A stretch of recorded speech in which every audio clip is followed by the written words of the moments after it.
वर्षातील तब्बल 8 ते 9 महिने पाण्याखाली राहणारं वागेश्वर मंदिर तर सगळ्यांनाच माहिती आहे. पण त्याच्या शेजारीच असलेली 200 किलो वजनाची ऐतिहासिक घंटा आणि शेकडो वर्षे जुनी असलेली शेष नारायणची मूर्ती तुम्ही पाहिली आहे का? जर नसेल तर व्हिडिओ शेवटपर्यंत बघा.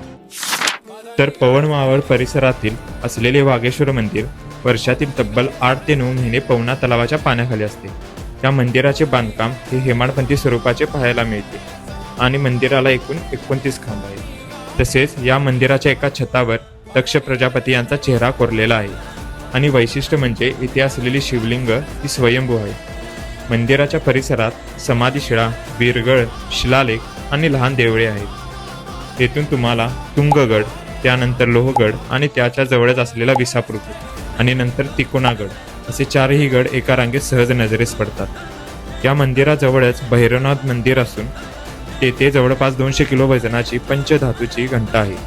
या घंटेचे वैशिष्ट्य म्हणजे घंटेचा आवाज संपूर्ण गावामध्ये ऐकू येतो.